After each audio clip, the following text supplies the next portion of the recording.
Rodrigo Díaz, de la Universidad de Chile, con una presentación sobre las consideraciones sobre una explicación neoliberal de la reforma a la Ley de Control de Armas.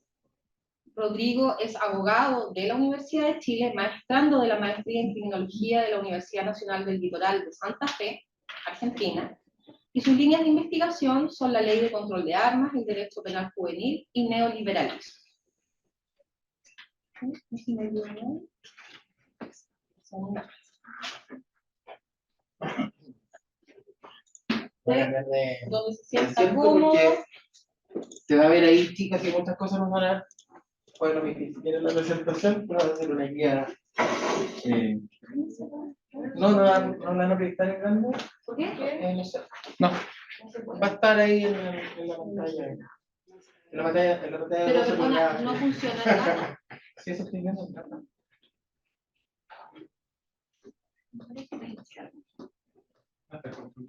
En la jornada de la mañana sí. Yo tengo mucho gráfico y números. ¿Verdad? Te puedes sentar más adelante si quieres. No me están encendiendo.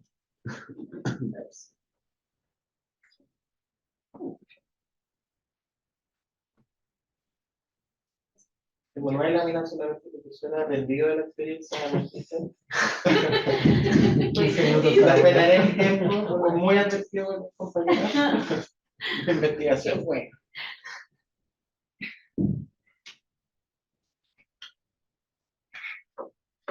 Si en la sala yo tenía alguna clemencia, Ninguna clemencia me rebajó nota. No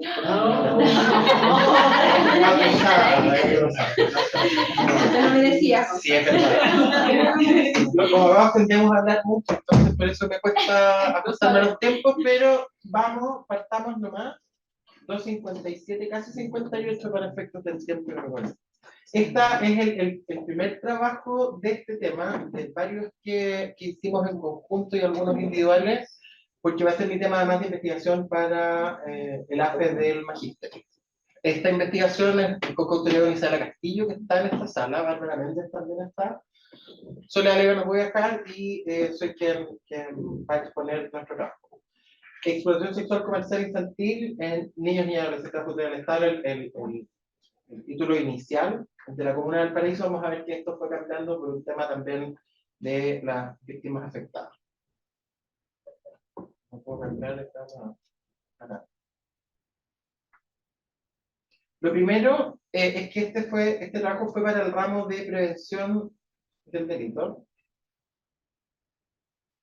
Ahí sí. Y este era el contexto que hace que el tema de explotación sexual de niños, niñas y adolescentes bajo el cuidado del Estado tuviese una relevancia, ¿no? El año por ahí, bueno, de mucho antes, pero el 2018 sale el informe de la Comisión de la ONU, observadora de infancia, que destrozaba a nuestro Estado por el tratamiento de los niños bajo el cuidado del Estado, ¿no? Decía que durante la vigencia del CENAME, que comenzó en 1939, durante los 40 años que duró, se había violado sistemáticamente los derechos humanos de los niños y adolescentes en residencias estatales, con noticias que empañaron esa época. No solo eso, sino que en 2021 además hubo una comisión de la Cámara de Diputados que agregó a estas vulneraciones que se habían transformado en estructurales por parte del Estado de Chile a esta infancia, de la cual además había un deber reforzado de cuidado, teniendo en consideración que estaban bajo la tutela del Estado, eran niños que por resolución judicial estaban bajo este cuidado especial. Y este informe de la Cámara de Diputados señala que además había redes de explotación sexual infantil de 2021 alrededor de las residencias de CENAME, que pasó a ser Mejor Niñas Después, ¿no? Servicio especializado de protección de infancia y adolescencia, en el nombre largo, Mejor Niñas de ahora en adelante, por efectos también de ahorrarme eso poco de tiempo. El estudio iba en dos perspectivas, ¿no? Una era la perspectiva de género y la otra la perspectiva de derecho. Cuando lo hicimos, que fue en mayo del año pasado, todavía no estaba la reforma al tipo penal. Y ahí ya había una violación flagrante por lo menos al lenguaje y la realidad, por cierto, escrita en el Código Penal, ¿no? Favorecimiento de la prostitución de niños, niñas y adolescentes, obtención de servicios sexuales de adolescentes era el delito que se sancionaba con una pena bastante menor, lo que en su título admitía socialmente, como Estado, que los niños, niñas, podían ejercer la prostitución, ¿no? Lo cual, por cierto, era una contradicción con todos los tratados internacionales firmados y con una norma muy antigua de la OIT, es la más antigua que protege la infancia, que es la de prohibición de cualquier tipo de trabajo en niños y adolescentes, que también incluía, pero se entendía en el contexto, desde principios de 1900, ese tratado, el ejercicio de trabajos relacionados con abusos sexuales, ¿no? Que incluía el ejercicio de la prostitución en esa época y la participación en espectáculos con contenido sexual o industria de la pornografía. Todo eso en una sociedad que de alguna manera daba a entender que aceptaba ese tipo de trabajo. Eso, por cierto, el 30 de diciembre del año pasado se reformó con la ley 21.522, que crea un título completo distinto dedicado a la explotación sexual de niños y adolescentes y la pornografía, con una pena mucho más alta que la que había antes. Y también una ley que pasó más desapercibida, que es la 21.515, que es del mismo día, que reforma el Código Civil y prohíbe el matrimonio civil, el matrimonio, digamos, entre algún contrayente que sea menor de edad. Y el espíritu que hay detrás de eso es precisamente evitar una de las figuras de explotación, que son los matrimonios concertados con un adulto mucho mayor por parte de la familia de la víctima menor de edad. En cuanto a la perspectiva de derechos, tenemos el marco de la Convención de los Derechos del Niño de 1989, ratificada por Chile, además el año 90. Los artículos 34 y 35 recogen además la prohibición expresa de explotación sexual y de alguna manera admiten tres modalidades de comisión, que son la relación sexual entre un adulto mediante algún intercambio en dinero, especies o favores, con un niño, niña, adolescente, la participación en pornografía y también la trata de personas, niños y adolescentes con fines de comercio sexual. La perspectiva de género generaba otra lista para abordar este trabajo. El estudio del Consejo Nacional de la Infancia de 2017 aporta bastantes antecedentes, que la mayoría de las víctimas eran niñas, adolescentes de entre 15 y 17 años, pero cada una de ellas había tenido una historia de vulneraciones muy previa. Por lo tanto, de alguna manera daba cuenta que era un fenómeno que la develación y la intervención era tardía y que partía mucho antes de la edad en la cual empezaba el estado de intervención. Por otro lado, ese rango etario, el de las adolescentes, era el más visible socialmente y además había otro informe del Observatorio de Niñas y Adolescencia del mismo año que señalaba que la tasa de denuncias de niñas y adolescentes mujeres quintuplicaban la denuncia de niños y adolescentes varones. Por lo tanto, aquí había una perspectiva de género desde la doble arista, ¿no? Era un tema que afectaba principalmente a niñas y adolescentes del sexo femenino, y por otro lado, qué pasaba con los niños, ¿no? Varones que eran víctimas de este delito. Este es un gráfico propio que elaboramos con datos del Poder Judicial. La Corporación Administrativa del Poder Judicial tiene un observatorio de explotación sexual que recoge todas las derivaciones que los tribunales de familia envían a los PEE, programas especializados en explotación sexual. Esas denuncias, a diferencia de las denuncias de la Fiscalía, permiten cuantificar el número de víctimas, porque las denuncias de la Fiscalía ven el caso y podrían ser varias niñas en una pura causa o causas repetidas, entonces hay una distorsión de número. En este caso, el Poder Judicial deriva al programa por el RUT de la niña y no lo deriva, ¿no? Y sigue utilizando el mismo número. Esto es de enero a mayo, que fue cuando creamos el trabajo. En la quinta región había 168 derivaciones al programa realizadas por tribunales de familia, los cuales 154 eran niñas o adolescentes de sexo femenino y solo 14 que eran varones. La distribución por provincia está ahí, no lo sé, pero la que más derivación tenía era San Antonio de Casablanca, y seguida por Valparaíso. En este caso, es interesante también señalar que había otro estudio que lo utilizó el informe de la Cámara del año 2021, que señalaba que entre 2017 y 2019, con datos de los programas, de cuántas niñas habían atendido, había 4.286 víctimas 3.861 mujeres y 425 varones. Y el 88% eran mayores de 14 años, ¿no? Y menores de 18%. ¿Por qué la mayor cantidad de mujeres? Aquí hay un tema patriarcal, ¿no? Aquí hay un tema de machismo. Hay una relación asimétrica de supremacía del varón hacia las mujeres, en este caso aumentada al utilizar mujeres menores de edad, que la asimetría se hace mayor, que mercantiliza y trata como objeto a una mujer para satisfacer deseos sexuales de un hombre adulto. Eso era lo primero, eso de alguna manera lo hice en un estudio, la ONG Raíces, que es especializada en este tema, y aparece además otros datos que surgen voy a hablar después de la metodología, pero de las entrevistas que realizamos a, de alguna manera, expertos en la materia. Eran, de alguna manera, entrevistados escogidos por su conocimiento en el tema, que señalan que de todas maneras no hay que minimizar y que también hay un tema de género en el bajo número de víctimas de sexo masculino.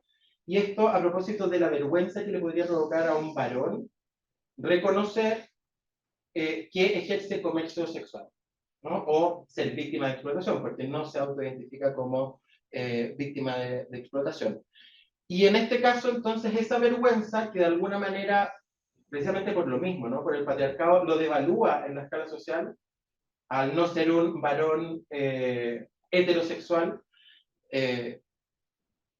hace que no denuncie, pero que de alguna manera lo resignifica él, como varón, en otro rol patriarcal, que es el de poder ser proveedor, ¿no? Este fenómeno, particularmente desde el punto de vista de las víctimas, está muy relacionado con pobreza, con deprivación, con ausencia o negligencia parental. Por lo tanto, justifican de alguna manera, ellos mismos lo hacen sentirse no víctimas, la situación de participar en actividades de explotación sexual para cumplir este rol de proveedor.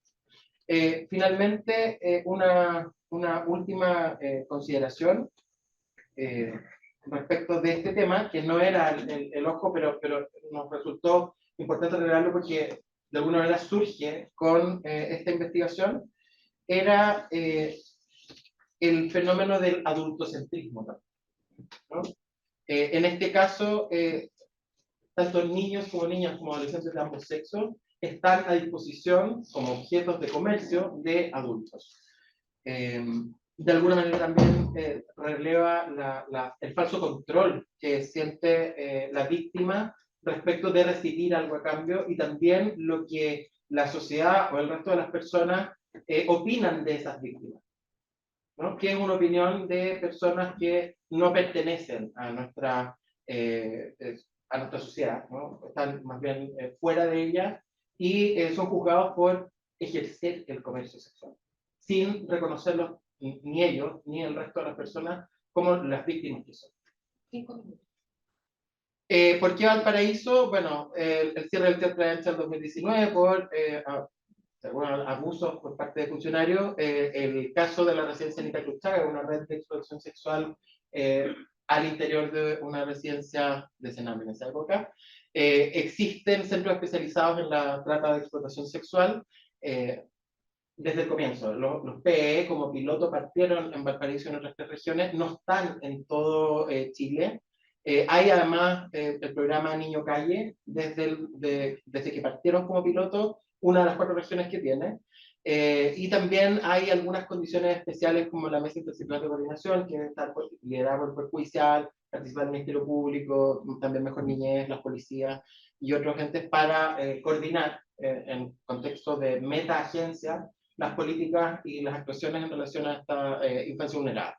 Y está el estudio regional Raíces, que señala que existe la mayor cantidad, la totalidad de modalidades en estas, aparte de las que ya mencioné antes, la de turismo sexual y unas locales también, que es el padrinazo, que es las relaciones de niñas con adultos, y también el pololo par, ¿no? Alguien que pertenece al mismo círculo social, que las recluta a cambio de algunas cosas, droga, alcohol, la mayoría de los casos, que era un poco lo que ocurrió en el caso de Anita Cruchaga,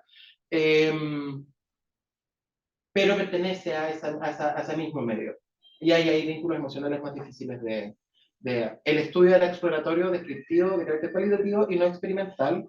Las entrevistas eran semi-estructuradas a estos, de alguna manera, expertos en la materia, que era un académico, Edgardo Toro, trabajador social, ligado a la Universidad Católica de Valparaíso, Valeria Redondo, psicóloga, ligada a la ONG Paicaví, que también está presente en la región, y Denis Vega, que es de Mejor Niñez, psicólogo también, y del Intersector. Voy a pasar bien rápido por el tiempo que queda, pero de alguna manera los factores de riesgo están en el ámbito familiar, la estigmatización social y la concentración en desventajas sociales. El primero y segundo ya los abordé antes, el tercero tiene que ver con la interseccionalidad de los valores, ¿no?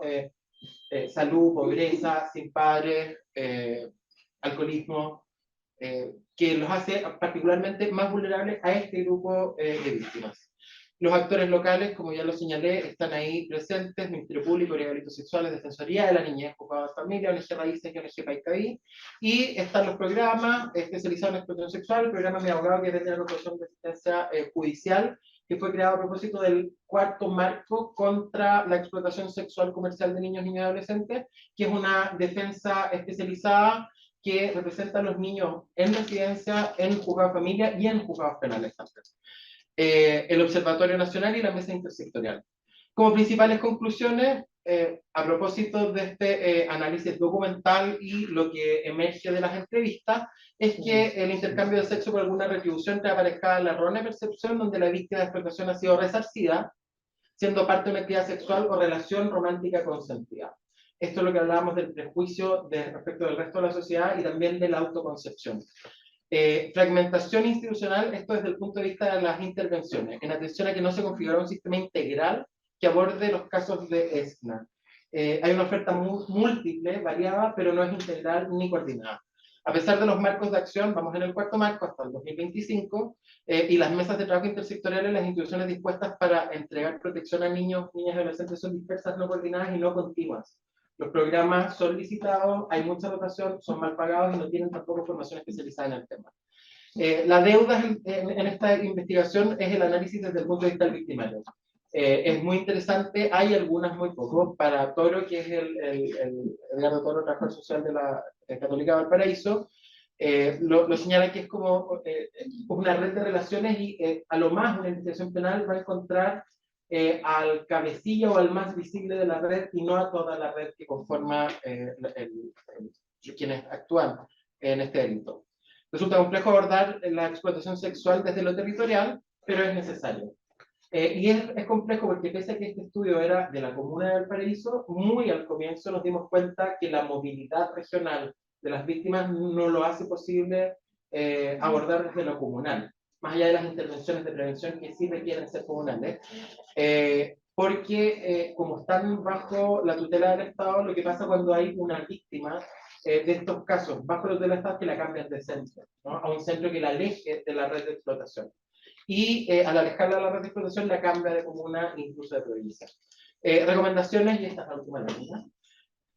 Prevención y detección temprana de la violencia sexual intrafamiliar, generación de estadísticas de violencia, indagación de redes de explotación sexual, focalización de puntos críticos y patrullaje, eso es muy local y territorial. Sistema de alerta ante conocimiento de redes de explotación sexual, hay una iniciativa en Valparaíso que podría ser interesante.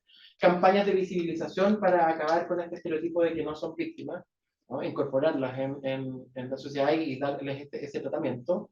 Jornadas de socialización y educación en torno a educación sexual integral, esto es muy preventivo. Incorporación de las organizaciones de la sociedad civil que trabajan en universidades, alianzas locales, reducción de oportunidades de turismo sexual. En derecho comparado hay situaciones muy interesantes. La continuidad de la terapia y el acceso a la misma, y la coordinación en contexto de multiagencia y no interinstitucionalidad. Como un concepto como 2.0 de la institucionalidad, en que cada institución boga por sus propios objetivos, aquí requiere la reunión y luchar por objetivos comunes. Eso es. Muchas gracias.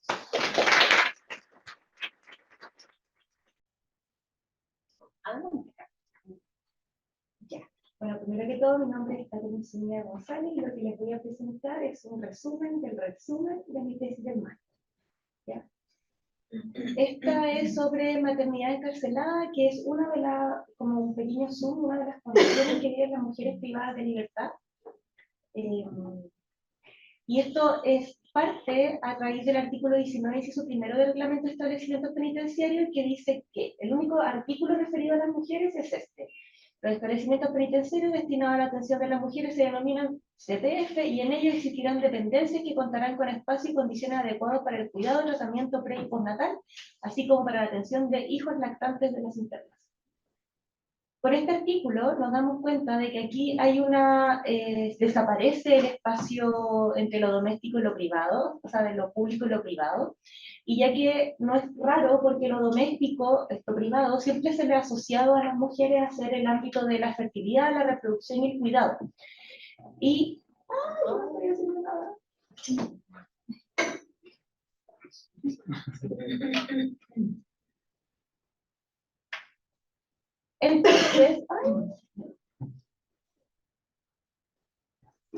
Entonces aquí en este artículo nos demuestra que hay una equivalencia entre lo femenino y lo maternal, o sea, donde ser mujer es igual a ser madre para el sistema penitenciario y post-carcelario. Y ahí existe el binomio mujer-madre, y en la práctica se observa que esta buena madre se exacerba, o sea, que este binomio mujer-madre se exacerba aún más, donde tienen que ser buenas madres, además. Y esta glorificación de la maternidad ya fue una discusión asentada hace rato por las criminólogas feministas, pero como en el sistema penitenciario vamos a muchos años lentos, esto sigue produciéndose. Entonces, eso es lo que les decía, desaparece la división entre lo público y lo privado, y hay una inobservancia en cuanto a la mujer propiamente tal, siendo sujeta de derecho independientemente si es gestante o no, o si es cuidadora de un niño al interior de la cárcel, y hay un vacío legal respecto de las madres que ejercen su rol desde la cárcel. O sea, cuando los lactantes o niños o niñas adolescentes tienen más de 2 años.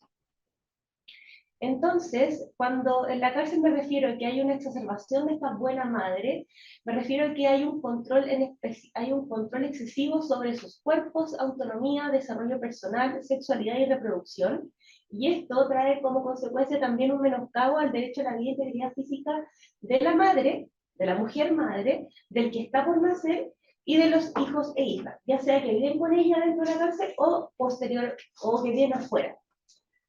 Entonces, en este artículo yo analizo estas 3 áreas de la maternidad, que sería la prenatal, la gestación, la maternidad en la cárcel y la maternidad desde la cárcel.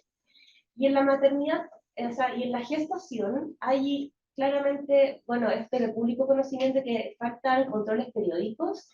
Hay mujeres que han parido enguilladas en un pasillo oscuro junto a contenedores de basura, y eso ha sido de público conocimiento.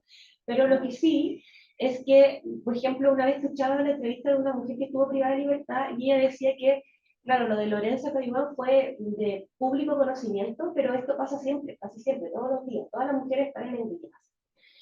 Y en cuanto a la maternidad en la cárcel, la doctrina ha dicho que se produce una hipermaternidad, que es un fenómeno en cuanto a socioeducativo y psicológico, porque hay una permanencia ininterrumpida con el hijo o hija, y luego, cuando se produce una separación abrupta, sin transición y o periodo de adaptación, se produce una hipomaternidad. Y esto produce un trauma complejo en la mujer madre y en el niño o niña, ya sea el lactante o sea un hijo o hija que queda fuera.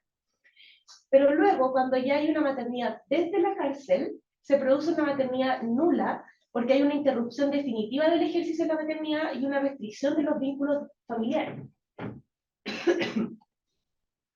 Entonces, como, bueno, en esa parte habían varios fallos donde en el área prenatal o gestación, en específico la Corte de Apelaciones de Concepción, ha juzgado con bastante perspectiva de género, porque está ejerciendo el control de convencionalidad. Pero eso es solamente autonomía de ellos y ella, no hay ningún mandato ni nada que lo hagan. Así que la crítica es que no se puede estar a lo que cada juez quiera o diga, si es que ellos tienen perspectiva de género o no. Pero en este caso se valora lo que está haciendo la Defensoría Penal Pública en el Biobío y la Corte de Apelaciones de Concepción. En cuanto a la maternidad en prisión, aquí la mujer madre y su hijo o hija hasta 2 años de edad que estableció programas de Siendo Juntos, viven en residencias transitorias, que también coloquialmente se llaman materno-infantil, sección materno-infantil, y en el estricto rigor estas son solo habitaciones separadas, y no hay segregación entre imputadas y condenadas, por lo que el mandato del artículo 155 del Código Procesal Penal no existe. Entonces, acá en la maternidad en prisión existe una hipervigilancia de parte del programa Creciendo Juntos, que son los trabajadores sociales y los psicólogos y psicólogas, y del programa Mi Abogado, que son los que representan los intereses de los niños y niñas. Aquí, por ejemplo, es muy común que se produzca una pelea verbal. Claro, viven todas hacinadas en un mismo espacio, una guagua llora, la otra también, etc. Y si hay una pelea verbal en la cárcel, acá lo que ocurre es que primero son sancionadas. Puede que el programa Mi Abogado y los otros programas también ejerzan al tiro, ejerzan acciones judiciales, lo que significaría que a la mujer que es madre se le baja la conducta porque va a ser sancionada. Y si la persona tiene red de apoyo, en el peor de los casos, el niño o niña se va con esa red de apoyo, si no se va a una residencia infantil. Pero esta pelea verbal, si ocurriera, por ejemplo, en un barrio o acá afuera, entre dos madres y hay dos niños presentes, nunca estaríamos hablando de quitarle cuidado personal a una de ellas. Entonces esto nos habla de que hay un prejuicio invisible sobre que ser madre delincuente es igual a ser mala madre. Eso todavía está latente incluso en los profesionales. Entonces las mujeres viven en una ambivalencia constante, que esto trae daños a su psiquis y por eso se habla de trauma complejo, porque ellas viven entre este deber de amparar y cuidar, pero también que es la mejor compañía que pueden tener adentro, como también están sometiendo a su hijo o hija al desamparo y al peligro porque están con otras personas y las condiciones no son las propias, o sea, hay ratones, cucarachas, etc. En cuanto a la maternidad en prisión de estos lactantes, hay una vasta desavenencia entre el deber ser y el ser. El deber ser nos dice que la vida de los niños y niñas lactantes debe ser lo más posible semejante a lo como sería en el mundo exterior, pero en el ser viven en las mismas condiciones, adoptan las mismas costumbres, vivencias y rutinas intracarcelarias, como por ejemplo, yo he leído y me han contado, de que a veces la primera palabra que aprenden es tabú, o juegan hasta formarse. Entonces, bueno, y en cuanto no hay una preparación a esta separación, tampoco no es paulatina porque las mujeres no tienen redes de apoyo, entonces como es ideal pensar en esta preparación de separación, pero no pasa. Y en cuanto al egreso, esto es hasta los 2 años y para muchos lactantes significa la primera salida al mundo exterior. Lo que significa que genera, bueno, vamos a ver para adelante. Bueno, eso es lo que le decía, si existe red de apoyo, lo que significa que para los niños, niñas, o sea, lactantes, le genera un trauma también complejo, que vamos a ver en otra lámina, que no hay regulación, problemas de adaptación, porque muchas veces no solo cambia el ambiente, sino también cambia la persona significativa que cuida. Y entonces las madres que están ahora desde la cárcel, porque ya se produce la separación, tienen una resistencia frente a esto. No es que las mujeres dejen de ser madres, sino que ellas resisten a un sistema que es totalmente androcéntrico, que no mira esta necesidad vincular que ellas tienen, y ellas resignifican y autogestionan su rol de madre. Porque incluso lo siguen ejerciendo la responsabilidad, y incluso en muchos hogares que siguen dependiendo de su propio ingreso cuando pueden conseguirlo. Esto nos lleva a otro punto, que es la comunicación telefónica. En los centros penitenciarios no están permitidos los teléfonos celulares porque están catalogados como elementos contrarios a la seguridad, lo que significa que las mujeres tienen que adquirirlos de manera tránsfuga y a un alto costo, y recordemos que son mujeres pobres, y que pueden tener una sanción por elemento prohibido. Ahora, como decía la mañana, voy a repetir esto para quienes estuvieron lo siento, los partes remitidos a los juzgados de garantía, cuando uno los ve para poder impugnarlos ante el juez, y si es que, se da cuenta que al final el parte se justifica como que habría contactado a su hijo o hija. Y esto se repite más que nada en diciembre y en el Día de la Madre, cuando hay mayores partes por este tipo de sanción. Ahora, ¿por qué se arriesgan incluso? porque hay un sentimiento de pérdida para ambos, hay una ruptura del vínculo que necesitan volver a reconectar, y esto a la larga, si es que por ejemplo en diciembre afecta a la postulación a libertad condicional de abril, lo que significa que la excarcelación se ve aún más demorada. Y la razón por la que se supone que está prohibido es porque hay condenas por organizaciones, o sea, se supone que hay, las mujeres se dedican a estafar, o las personas se dedican a estafar de la cárcel, pero no hemos encontrado condenas sobre eso. No hay mujeres como que se dediquen a esto, a realizar bandas, no. Ahora, y esto es sumamente problemático porque honorables senadores de la República, como el senador Walker, Jimena Rincón, etcétera, propusieron un proyecto de ley de que fuera delito la tenencia de un teléfono celular dentro de la cárcel. De hecho, están pidiendo que tengan la pena de 541 días, 3 años y un día. Lo cual, primero, no tiene cero perspectiva de género, hay un prejuicio, un estereotipo, una ignorancia al respecto y totalmente hay un populismo penal. Porque tener un celular no es igual a delinquir, sobre todo cuando hay mujeres, madres adentro de la cárcel. 5 minutos. Ok. Y también otra cosa que dicen que es, hay una impunidad al respecto, pero en realidad cuando estas cosas pasan, se le incluye más de un castigo incluso. Pierden la conducta, pueden haber traslados y de hecho hay pérdida de visitas. Entonces, cuando se castiga más de una vez, en la cárcel se ve absolutamente. El principio de intrascendencia aquí se vulnera totalmente. En esta maternidad desde la cárcel hay que fijarnos que hay una necesidad de mantener los vínculos humanos, una necesidad, yo la llamo mamífera, no sé, de naturaleza, o sea, hasta las aves andan en bandadas, como es propio de tener un grupo. Y esto, el no tener comunicación, aumenta la exclusión social que se veía, que ya con la que traen, y es mantenida y perpetuada por la cárcel, lo que incrementa las situaciones de riesgo y vulnerabilidad al conseguir y tener un teléfono, va en contra de las recomendaciones del derecho internacional de los derechos humanos. Es fundamental el tener un contacto con las familias para la inserción social y salud mental, porque así baja la ansiedad, baja la violencia y a largo plazo contribuye a la seguridad social, si es lo que le preocupa a los senadores y senadoras. Y lo que se propone es que se regule su uso o que se implementen en todos los centros penitenciarios estas videollamadas que se estaban haciendo para la pandemia. Ahora, hay centros penitenciarios que tienen estas llamadas, o sea, tienen computador y todo, pero depende nuevamente de cada centro penitenciario, porque cada centro penitenciario tiene su propio orden. Ahora, en cuanto alguien me puede decir, oye, pero existen las visitas, ahí pueden tener una vinculación. Pero miren, las visitas que hay son ordinarias y familiares. Y en la ordinaria, a grandes rasgos, y tiene los requisitos, la ordinaria no admite personas menores de 14 años, y la familiar, los hijos e hijas tienen que ir con una persona adulta cuidadora. Y en más de una ocasión, visitando a mujeres privadas de libertad en el CPF de San Joaquín, escuché como yo soy la única red de apoyo de mi hijo y tiene 15 años. Ahora, en cuanto a formalidad, y ahí si le quieren sacar fotos, yo puse como los artículos, pero aquí más que nada lo que yo apelo es a una falta de humanidad y una falta de empatía que existe.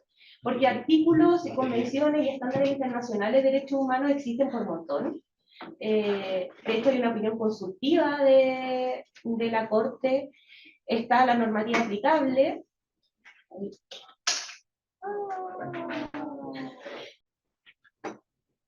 Buenas tardes a todos y todas. Muchas gracias por asistir a esta mesa. Yo soy Carolina y hoy día les voy a hablar de la estimación de crecimiento de denuncias de delitos sexuales contra niños, niñas y adolescentes. Desarrollé un método predictivo, investigación que desarrollamos junto a Nicolás Petrasano. Dentro de los antecedentes, quiero contarles un poco que una de las líneas de investigación que tiene la Fundación Amparo y Justicia es prevenir la victimización secundaria, concepto que ya hemos visto en algunas ponencias. Pero dentro de este marco nosotros observamos que entre 2006 y 2022 se han cuadruplicado las denuncias de delitos sexuales cometidos contra niños y adolescentes. Lo pueden ver gráficamente. Y solo en 2022 hubo cerca de 40.000 denuncias de delitos sexuales contra NNA. Para que se hagan un poco una idea, esto es 4 veces la cantidad de estudiantes que tiene la Universidad Arturo Prat. Un segundo elemento a tener en consideración es la importancia de los colegios. Los colegios muchas veces actúan como una red de protección y penalización de delitos sexuales. Y se calcula que el cierre de escuelas en pandemia produjo la pérdida de 2.800 denuncias de violencia intrafamiliar, 2.000 de abuso sexual y 230 violaciones. Por otro lado, estudios a nivel internacional estiman que solo entre un 5% y un 33% de los delitos sexuales contra niñas y adolescentes se denuncian. Aquí tenemos que tener en consideración la importancia de la cifra negra. Esta es la distancia que existe entre delitos que efectivamente ocurren y se denuncian. Y respecto a Chile, se observa que un 20% de los adultos señala haber sido víctimas de una agresión sexual. Con este panorama, el objetivo de esta investigación fue desarrollar un método estadístico para predecir el crecimiento de delitos sexuales contra niños y adolescentes. Es una investigación cuantitativa, un estudio de carácter universal porque analizamos todas las denuncias de víctimas menores de 18 años que hayan sido ingresadas al sistema de apoyo fiscal entre el 1 de enero de 2006 hasta el 31 de diciembre de 2022. Objetivo específico: identificar las diferencias de las tendencias de crecimiento de denuncias de acuerdo a las características del caso de la víctima y del imputado, donde se hizo un análisis univariado y bivariado con un alcance efectivo. En segundo lugar, analizar el crecimiento de denuncias observado entre 2006 y 2022 y su relación con políticas públicas, eventos noticiosos y funcionamiento de la escuela, donde se ocupa el análisis de series temporales con un alcance explicativo. Y por último, estimar el crecimiento de denuncias de delitos sexuales contra NNA hasta 2030, donde se ocupa el mismo análisis de series temporales con un alcance predictivo.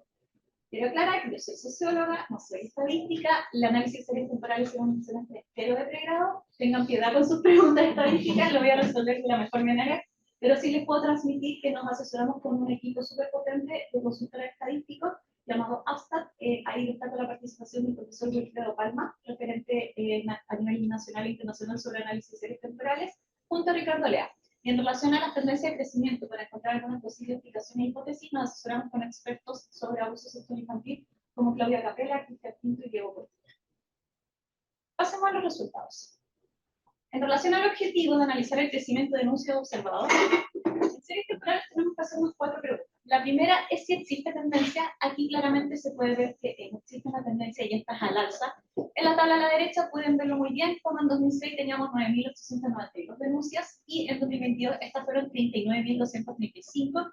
Y ante la pregunta de si en realidad hay mayor población NNA, tenemos con los datos del censo 2003 y 2017 que incluso la población NNA ha disminuido muy levemente, pero en un 8,8%, entonces efectivamente estamos con mayores denuncias de delitos sexuales.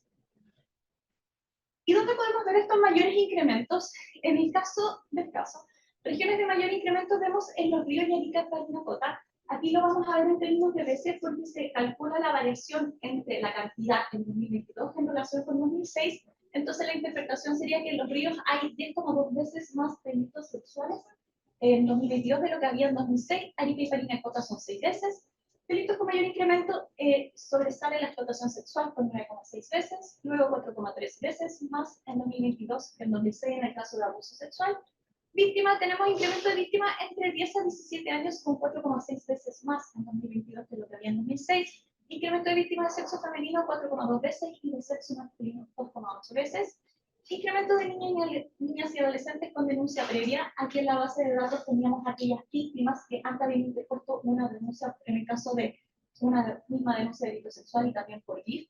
Tenemos 14,3 veces más en 2022 que en 2006 y violencia intrafamiliar 68 veces. Sé que el 68 suena muchísimo, les quiero aclarar que era un nene muy pequeño en 2006, lo cual que se va a entender la variación tan importante que hay en 2022. Imputado, incremento de imputados desconocidos 6,3 veces más en 2022 que en 2006. Incremento de imputados entre 0 a 13 años 7 veces y entre 14 a 17 años 6,2 veces más en 2022 que en 2006. Aquí estos veces, en el fondo, este tipo de rango de edad más sobre destacar va a tener un mayor incremento en relación, por ejemplo, a los imputados que se encuentran entre 18 y 54 años. Incremento de imputados de sexo femenino 6,8 veces más en 2022 que en 2006. Y en la misma lógica de las víctimas que tienen una denuncia previa, también podemos ver los imputados que habían sido condenados previamente por lesiones, 14,1 veces más en 2022 que en 2006, y por delitos sexuales 5,4 veces. Una segunda pregunta que tenemos que hacernos es si existen los quiebres de tendencia. ¿Qué vamos a entender por quiebres de tendencia? Son los vértices que podemos ver en la recta naranja. A nivel matemático, los quiebres de tendencia son aquellos puntos donde hay un beta estadísticamente significativo. Y dentro de esta recta podemos ver que entre quiebres de tendencia se puede mantener. La tendencia puede incrementarse o puede decrecer. Y aquí les traigo algunas políticas públicas y eventos noticiosos que pueden entender de alguna manera y explicar los incrementos y decrecimientos. podemos ver que entre 2009 y 2011 hay una mantención entre los tiempos de tendencia. No se observan políticas públicas ni noticias relevantes. Sin embargo, entre 2011 hasta 2013, algunas políticas que tenemos que destacar: el inicio del programa de denuncia seguro, la creación de la Subsecretaría de Prevención del Delito. En términos de noticias tenemos el caso Carabina, con la emisión del programa del informe especial en 2010. Luego, entre 2013 a 2015 hay un decrecimiento. Sin embargo, en 2015 hasta 2020 hay un notable incremento. Aquí hay un paquete importante de políticas públicas. En 2018 es la promulgación de la Ley de Inteligencia Investigativa de Hogar, que mis colegas ya han abordado en otras ponencias en este Congreso. También tenemos la creación de la Defensoría de la Niñez y la Subsecretaría de la Niñez. Y en términos de noticias lo pueden ver con mayor detalle, pero me gustaría destacar el movimiento Me Too y los casos de Val Abreu y Nicolás López. Luego tenemos la baja considerable en pandemia, pero me gustaría que se quedaran con la idea de que, imaginando una línea continua en 2020-2022, quizás hubiera sido una línea continua en la tendencia si no hubiera existido la pandemia. Una tercera pregunta es si existen patrones estacionales. ¿Qué va a mantener con patrones estacionales? Son comportamientos de mínimos y máximos que se van repitiendo con el tiempo. Aquí podemos ver que se observa un patrón cada 6 y 12 meses, lo que presumiblemente está relacionado con el funcionamiento del ciclo escolar. Las X naranjas marcan el fin de año escolar de diciembre a febrero, y las X verdes marcan el retorno de vacaciones escolares con marzo y agosto como pics. Marzo y agosto vienen a ser los pics. Sin embargo, también tenemos niveles medios de denuncias entre abril, mayo y junio, que son estas como M que ustedes ven gráficamente. Cuarta pregunta: ¿existe un cambio en la variabilidad de los datos? Sí, existen. Lo pueden ver muy bien con las líneas punteadas naranja, como se ven en el gráfico. Y la distancia entre mínimos y máximos tiende a incrementarse con el tiempo. Los hitos asociados a la variabilidad, presumiblemente al ciclo escolar, van adquiriendo más peso con el tiempo. ¿Qué significa esto? Pueden ver cómo con la cierre de escuelas en pandemia y después con la apertura, la variabilidad es mucho más mayor. Y finalmente llegamos al corazón del estudio. Desarrollé un método para predecir el crecimiento de denuncias de delitos sexuales contra NNA hasta 2030. Y hoy día les traigo dos modelos. Este es el primer modelo tendencial. Podemos ver la línea azul como el valor real y la línea naranja como el valor estimado. Eso se hace el cálculo matemático y estadístico y se hace una proyección lineal que viene a ser la línea más celestita. Tenemos las bandas de confianza: gris oscuro 80% de confianza, gris claro 95% de confianza. Y con este modelo a 2030 podríamos llegar a 65.763 denuncias. Pueden ver ustedes mismos: límite inferior y límite superior, son intervalos calculados 95% de confianza. ¿Qué tenemos que tener en consideración para ver qué tan bueno es nuestro modelo en series temporales? El estadístico del MAPE. Este modelo tiene un MAPE de 12,5%. ¿Qué significa esto? Un 12,5% de error en relación al promedio entre la distancia entre el valor real y el valor estimado. El modelo 2, modelo tendencial con estacionalidad, misma lógica del modelo anterior, pero aquí, si se fijan, la proyección ya no es una línea recta, aborda la estacionalidad y son, como en el fondo, estas M. Y en este modelo, a 2030 podríamos llegar a tener 84.502 denuncias. Pueden ver ustedes mismos también el límite inferior y el límite superior. Y este modelo tiene un MAPE de 7,6%. Aquí reitero, 7,6% de error en relación al promedio entre la distancia entre el valor real y el valor ajustado. ¿Qué modelo es mejor? Este modelo es mejor porque tiene un menor MAPE, pero además este modelo aborda la estacionalidad y puede, en el fondo, ver, por ejemplo, como en la tabla que pueden ver abajo, la cantidad de denuncias según un mes específico y un año. Conclusiones y reflexiones finales. En relación al primer objetivo, desarrollar un método estadístico.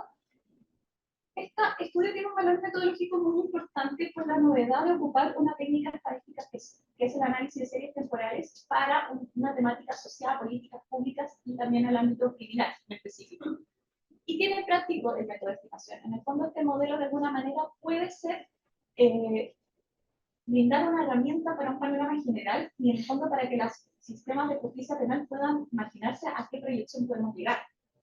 Desafío pendiente, y quiero ser súper enfática en esto es un primer esfuerzo y estos modelos son manteniendo el resto de las variables constantes.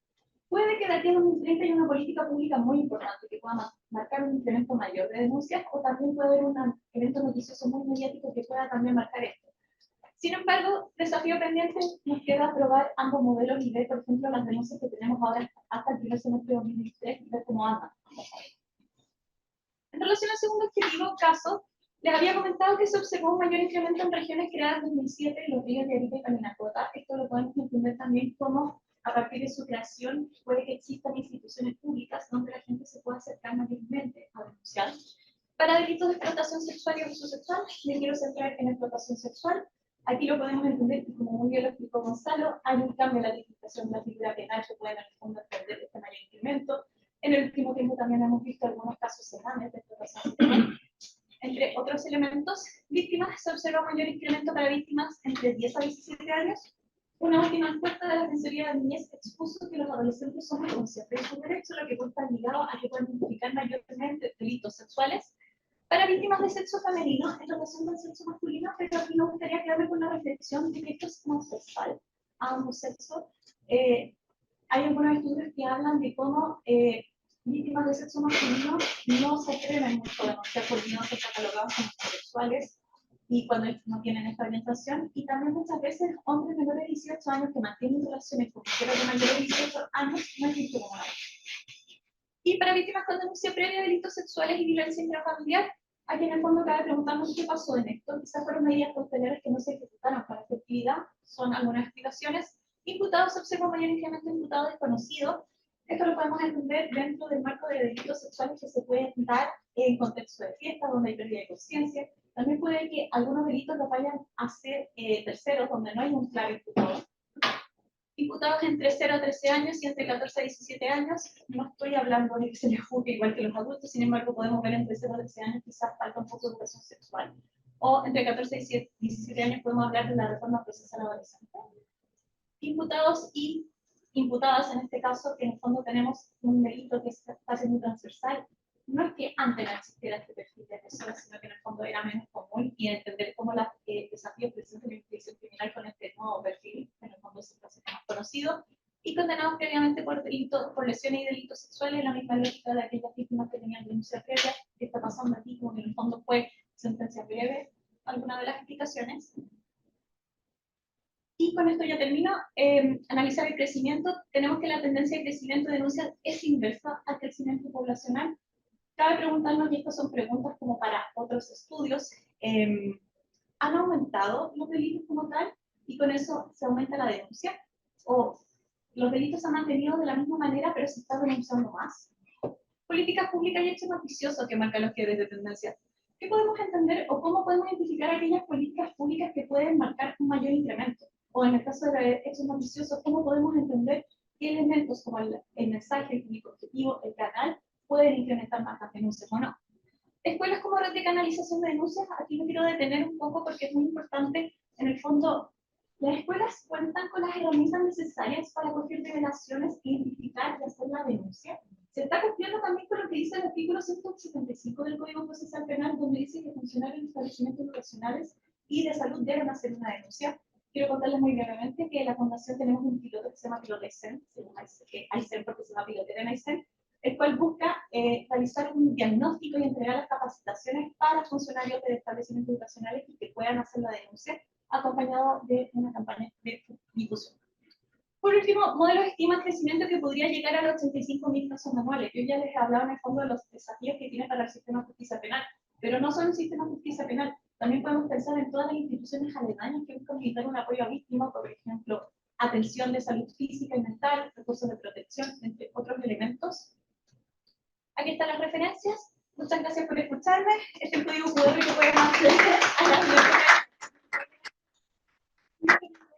justicia, porque la próxima semana lanzamos la campaña de difusión de pilotos.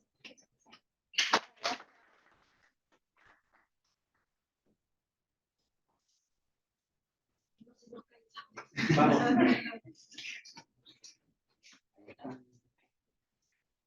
Y mientras conectan, quería comentar que es interesante como la predicción, y me acordaba como las cosas, ¿no? Cuando en 2019 pasaron muchas cosas, la infraestructura de delitos sexuales, que aumentó la denuncia, ¿no? Pero aumentó la denuncia, como no es retroactiva la ley penal, venían a denunciar por la infraestructura, pero sí estaban prescritos porque había ocurrido antes, ¿no?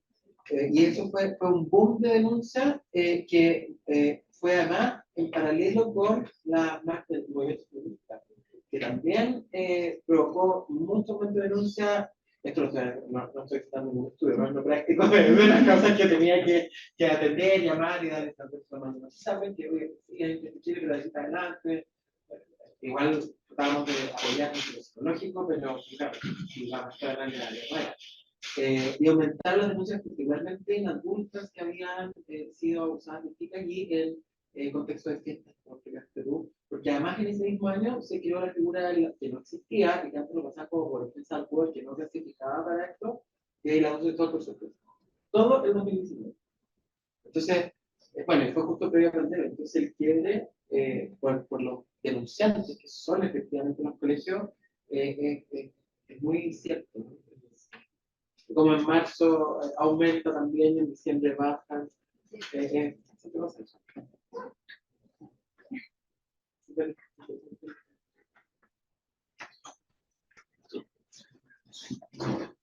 Muy bien. Ahora entonces nos acompaña Rodrigo Díaz. No sé si espero. Ay, verdad. ¿Y Bruno? Dijo que va a llamar al técnico. Ahora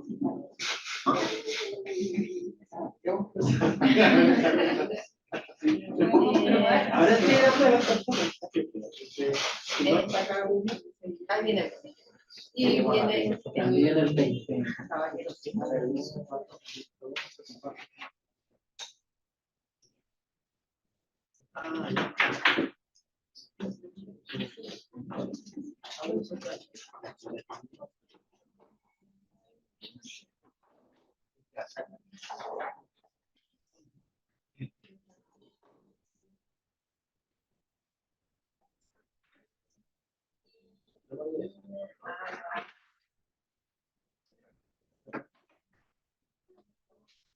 Rodrigo.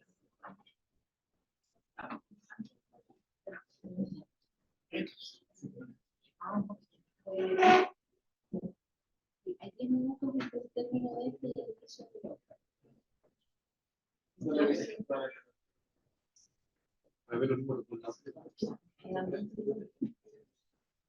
Ya se muy cortito.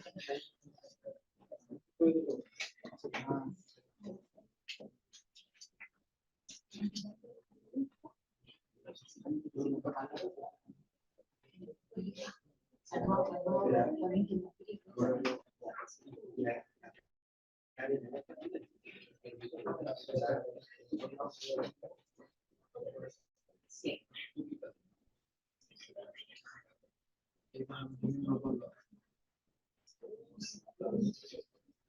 Faltan 2 y va a ser como ya.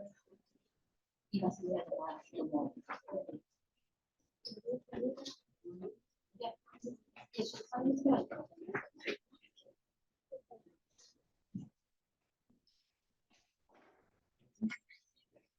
Bueno, yo vengo a traer una posición tal vez un poco más aburrida en comparación a las excelentes experiencias de mis compañeros aquí, porque es netamente teórica. Y es el punto de partida de la investigación de magíster que ya está iniciando a propósito de la maestría en criminología. La idea es ofrecer ciertas consideraciones, esto es una serie de preguntas para que sirvan como marco explicativo a partir de esto que se viene hace rato ya dando vueltas, que es la idea del neoliberalismo en Chile, que aparentemente permea toda la vida social, incluido el abordaje del sistema de justicia penal, todo este fenómeno de castigo, ¿cierto? En base a ello, lo que me propongo en primer lugar es abordar la ley 20.813, que viene a reformar la ley de control de armas, el año 2015. Si bien la ley de control de armas ha sido reformada un montón de veces, de hecho hay reformas posteriores, la última es del año pasado, a mí me interesa particularmente la 20.813 por dos cosas, por un pie forzado, por un fondo que no tiene nada que ver, y también por el hecho de que el 2015 es ya hace un tiempo atrás venía discutiéndose lo que es la agenda corta antidelincuencia. Entonces, desde el 2005 al 2015 ya se plasma una serie de normativas donde la ley 20.813 viene a abordar la ley de control de armas que se promulga con esa cita de la presidenta Bachelet, que leo brevemente, que dice: con esta nueva norma lo que estamos haciendo es endurecer las penas por uso responsable y inadecuado de las armas, porque la verdad es que no queremos lamentar más tragedias. ¿Qué es lo relevante de escuchar eso de una presidenta que proviene del espectro de izquierda o centro-izquierda? Es que intuitivamente la idea de la punitividad o punitivismo no se acerca desde ese espectro de la política. Lo que queremos ver entonces es que esto es real o no, y si es que efectivamente el neoliberalismo solamente permea un lado o ambos lados, o todos los lados de la política y de los legisladores. En ese sentido, la ley 20.813 me pregunto yo si es que efectivamente es un giro punitivo o no. Y para ello hay que, entre otras cosas, ver las características, las motivaciones, el contexto y el objeto de protección. Quiero anticipar que para mí mi motivo de estudio no es ni el plano de los efectos ni de la ley misma, sino lo que me interesa es el plano discursivo. El plano discursivo es el origen de la ley y el contenido que los legisladores utilizan al momento de discutir, que después llega a una ley. Entonces, todo el calor social que se ve plasmado en los discursos de legisladores que después terminan por sancionar una ley. Sin embargo, como este es un punto de partida, sí debo abordar tanto el plano de los efectos como el plano de la ley escrita. Desde el plano discursivo yo quiero abordar lo que es neoliberalismo como marco explicativo. Y en ese sentido es que la ley 20.813 vino a reformar todo el estatuto jurídico penal que rodea las infracciones. Esto es, no solo modifica la ley de control de armas, sino también se modificó el Código Penal, el Código Procesal Penal, la ley 18.216 inclusive. ¿Por qué? Como anteriormente, porque se enmarca en el Acuerdo General sobre Seguridad Ciudadana, donde, que tenía como preludio, ciertamente, la reforma procesal penal, donde ya ideas como gestión y eficiencia se venían abordando y considerando como herramienta fundamental el castigo para abordar el fenómeno criminal. De manera que hay uno de los puntos, la reforma cumple algunos de los efectos del legislador.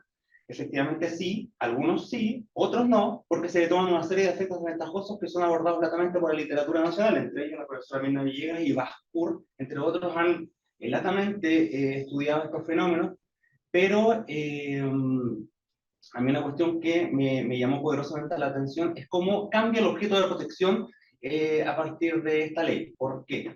La ley 17.798 de 1962 tenía como objeto de protección fundamentalmente es hacer que el Estado pudiese controlar eventuales conflictos armados producto de esta transición al socialismo que se estaba produciendo. Entonces, el objeto de protección era la seguridad del Estado. En el año 2015, más atrás, la discusión que se venía gestando, el objeto de protección ya no es más la seguridad del Estado, sino que es la seguridad a secas, lo que viene a mostrar que lo que le venía preocupando a los legisladores desde hace años es la seguridad sin más. Esto es, en todo una seguilla de puntos que tiene que ver con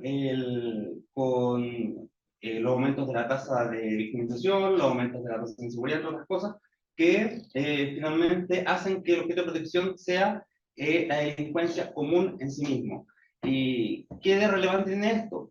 La relevancia es ver, primero, si es que esto manifiesta o no un giro punitivo versus las anteriores leyes que venían a reformar la ley original, y por otro lado, si es que el marco, el neoliberalismo vale, es decir, es útil para utilizarlo como criterio explicativo. Dígase esto porque en buena parte de la criminología neoliberal, que para algunos, como por ejemplo Meir, que lo vamos a ver después, es difícil de establecer ese concepto, uno de ellos es, entre otras cosas, el endurecimiento del castigo. Y ahí, claro, hay elementos socioculturales que influyen en la discusión parlamentaria, y eso se ve evidentemente en el primer punto, en la primera cita que vemos de la presidenta Bachelet, que son elementos que en el fondo en ese discurso se va agarrando, independientemente del espectro político, que termina permeando a todo el escenario político, sea cual sea la tendencia que sigan. La pregunta inicial, si es que esta reforma es expresiva o no de un giro punitivo. Primero, como dije anteriormente, el discurso reformador ya se venía gestando desde el 2000 con la reforma procesal penal. Mejor gestión, adecuar el proceso al estándar de derechos humanos y la relevancia de la víctima son algunos de los puntos claves que se abordaban en la discusión de la reforma procesal penal. Pero muchos de estos puntos, como la relevancia de la víctima, van a ser después utilizados para emplear como criterio preventivo el aumento del castigo. Por eso, entre otras cosas, el discurso muchas veces se señala que excede la reforma porque instala como solución al problema netamente la punitividad.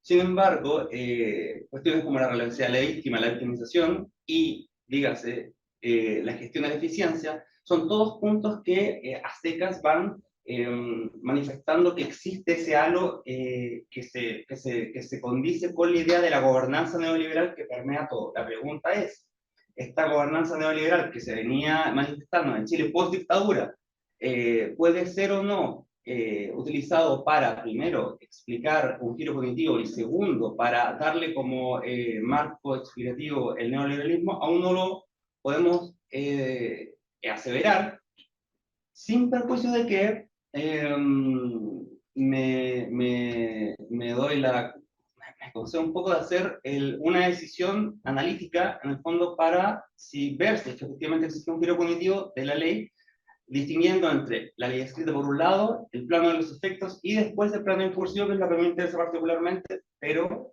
voy a utilizar estos dos puntos simplemente para que se entienda que si es que esta ley, en relación a las reformas anteriores de la ley original, puede ser manifestado como un aumento de punitividad.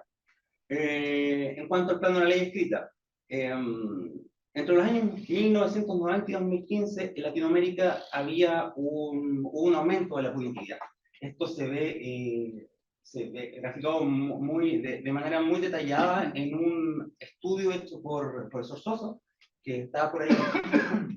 En cuanto llamado a la inflación punitiva, y en el recorrido que hizo por toda Latinoamérica, se ve que durante ese tiempo, post-dictaduras, el modelo neoliberal estaba, muchas veces en algunos de los países, se estaba anquilosando y también se estaba dando un aumento de la punitividad, lo que no significa que eso sirva como marco explicativo.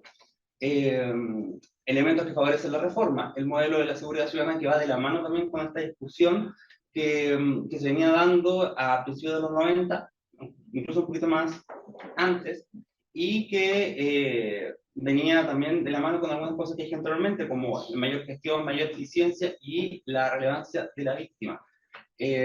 Ahora, la pregunta es, esa tentación que existe de enlazar las leyes, de enlazar este giro cognitivo con el neoliberalismo, ¿es tan sencillo de hacer, o más bien basta con decir que las discusiones que tenían como idea original aumentar la punitividad sirve para decir que la ley es o manifiesta un giro cognitivo en relación a la ley anterior? No necesariamente. Alguien como Wilhelm, por ejemplo, señala que existe un problema epistemológico de exportación del discurso por dos razones. Una de ellas es porque, por ejemplo, la ley, las discusiones originales tenían algunas cosas como, por ejemplo, ofrecer medidas de encarcelamiento obligatorio en base a determinados delitos. Sin embargo, artículos como aquel fueron desestimados rápidamente por el Tribunal Constitucional en ese momento. Y lo que manifiesta para Wilhelm el ethos neutralizador que representa nuestro modelo político, que, entre otras cosas, también sirve para manifestar que, si bien la reforma procesal penal del año 2000, que inició en el año 2000, incluso un poquito antes de la discusión, si bien nos sirve para decir, está bien, el modelo de la seguridad ciudadana, entre otras cosas también, algunos aspectos de lo que se denomina, para algunos, para otros no, criminología neoliberal, sirven para explicar el discurso que primero toma la reforma procesal penal y después la reforma de una serie de leyes particulares, no basta para señalar que estas en sí mismas son punitivas, porque en base al modelo político chileno, Constitución de 1980, aún no, aún vigente, eso implica que, si bien incluso aquellas ideas que tenían por finalidad aumentar la movilidad se caen, terminan por el mismo modelo político, porque desestima aquellos puntos extremos, tanto uno como el otro, cualquiera sea este, y por eso es que sobrecarga el concepto. En cuanto al plano de los efectos, entonces podemos decir desde el punto de la ley escrita, no podemos aseverar que representa un giro cognitivo. Desde el plano de los efectos es distinto, porque una profesora como Mirna Villegas, entre otras cosas, nos revela que la reforma trajo elementos indeseados e imprevisibles, entre ellos la punición del ciudadano no delincuente. ¿Por qué? Por la generación de nuevos tipos penales, como el disparo injustificado, como la entrega de armas a menores, porque se eliminó la multa en ese tipo de delitos.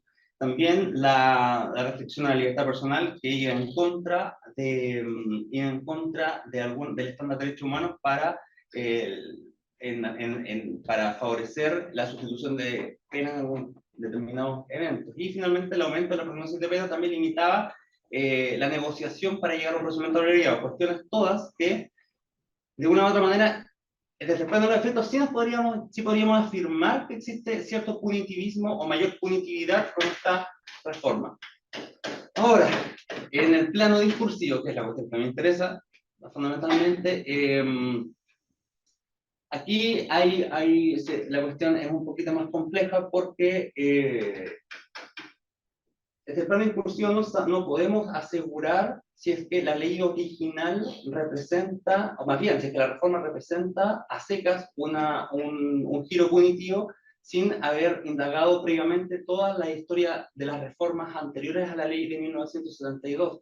Entonces, y asimismo, tampoco podemos aseverar que el modelo neoliberal sirve, según la pregunta, como marco explicativo, si bien no es tentador utilizar, por ejemplo, la tesis de Bacquán, en cuanto Bacquán señala que como un modelo totalizante, tanto el neoliberalismo viene de la mano con un aumento de la punitividad por el control de la marginalidad social, como dirá él, entre otras cosas. Porque precisamente hay autores como May, que por el contrario dice que es muy difícil establecer la idea de una lógica neoliberal en la punitividad, porque es mucho más volátil, no hay una lógica coherente y estática, muy por el contrario, esta cuestión es dinámica, tanto es así que uno puede ver que, como en el caso de la presidenta Bachelet, alguien que proviene del espectro de la centro-izquierda, tiene también ciertos discursos que se asemejan a otros que también residen en las derechas o la centro-derecha. Entonces, Omeire, por ejemplo, propone que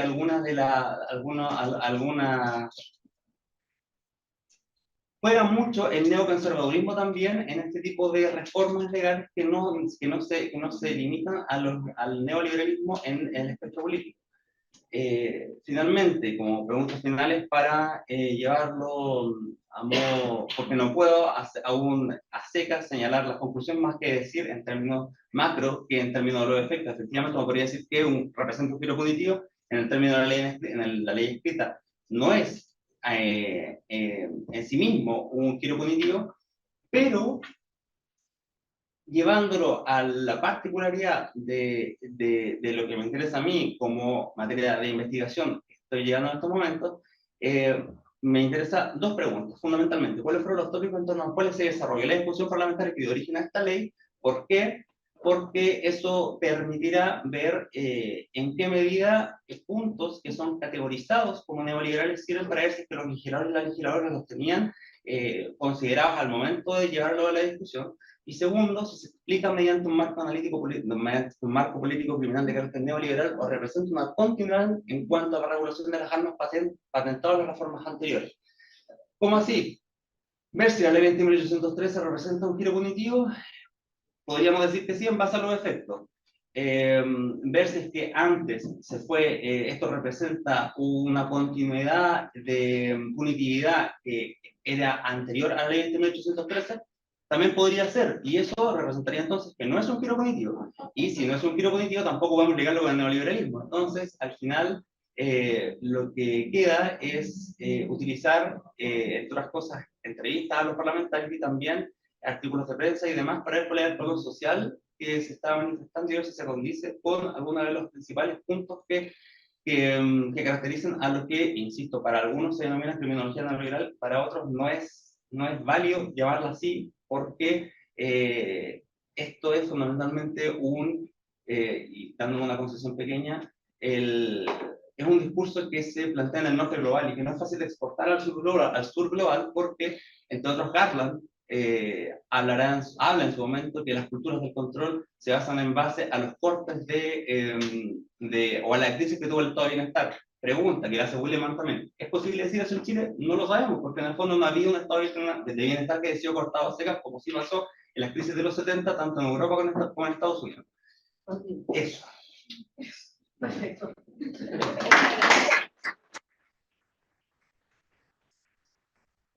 Agradecemos muchísimo entonces las presentaciones de Gonzalo, Catherine, que está teniendo una llamada, pero va a tratar de regresar usted. ¿Su compañera?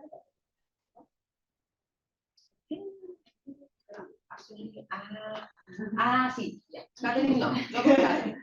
Va a tratar de volver Catherine a sumarse a la ronda de preguntas. Gracias a Carolina también y finalmente a Rodrigo. Entonces, se nos fue la primera palabra que estaba dada. Perdona, Pato. Está bien, abre la puerta. Bueno, preguntas, comentarios.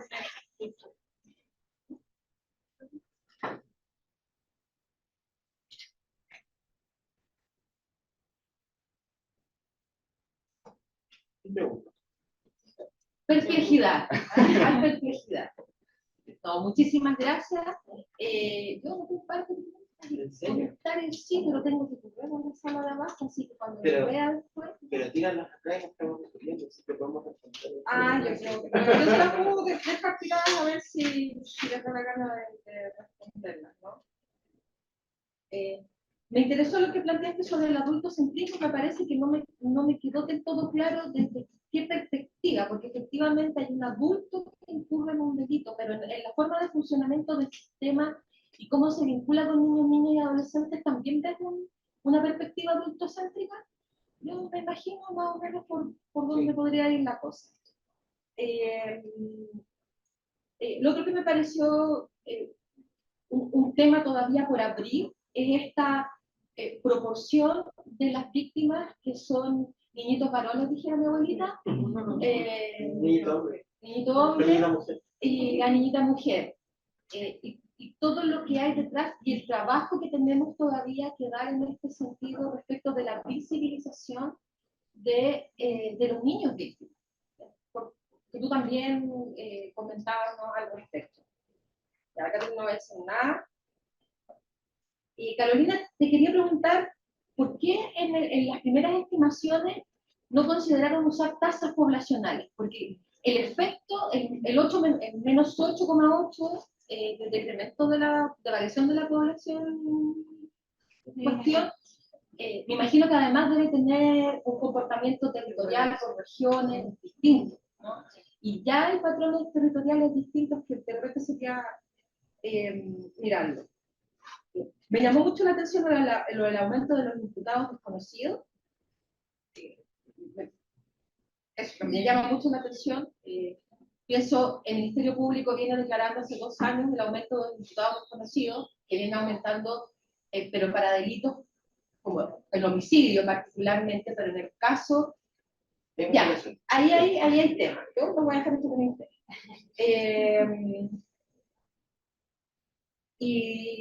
Bueno, y Rodrigo, me interesó eso de la perspectiva de Huacán, pero eso me interesó a mí, no sé si al resto, entonces no sé si dejarle, disculpen, que tenga que correr ahí, pero... Esto del aumento del imputado desconocido, ¿tiene alguna teoría?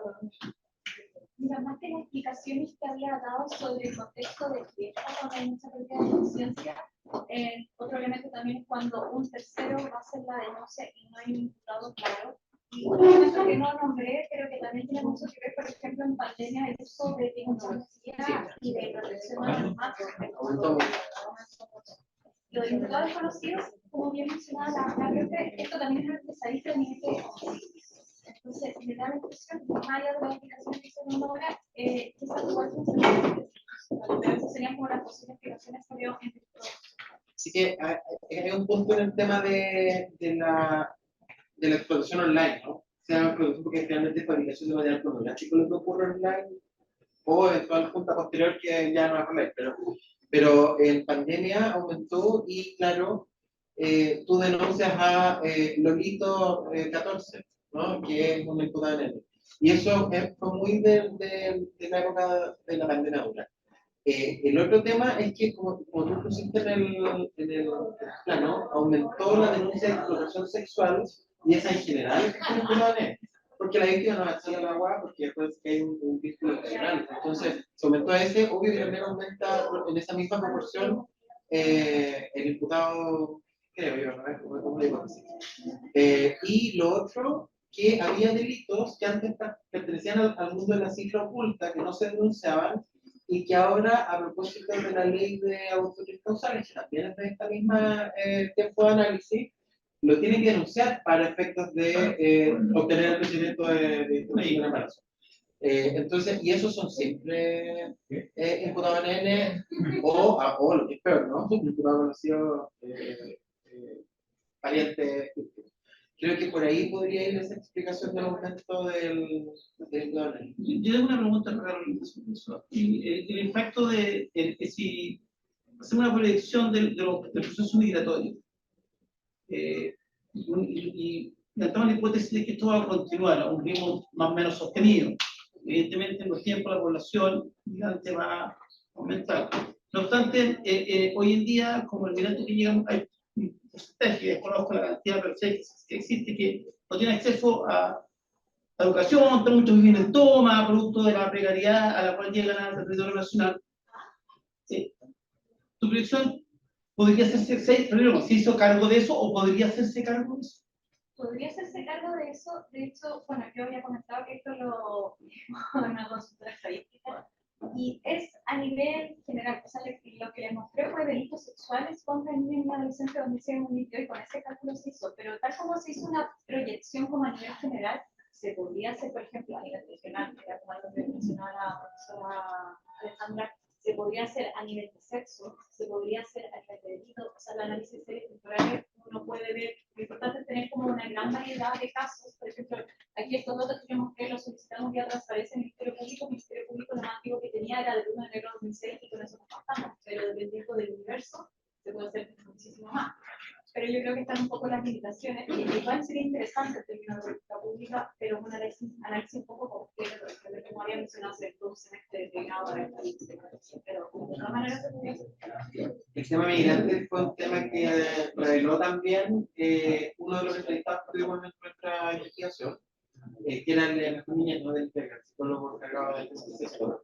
Que le preocupaba en especial el aumento de niños migrantes sin adultos responsables. Claro, entonces eso era un tema porque no está visibilizado un poco, porque tiene nacionales que están a cargo de su protección, lo que huele a trata de niños a todos los, ¿no? Entonces, es un tema bien interesante para ese proyecto. ¿Alguna posibilidad de hacer analítica? Sí, de hecho tengo pendiente que recuerda. Queremos, no sé si transformarlo esto en un working paper o un paper como tal, y ahí va a estar en el fondo disponible la biblioteca digital del Museo de Perfección. Pero sí, de todas maneras queremos trabajar un documento para eso.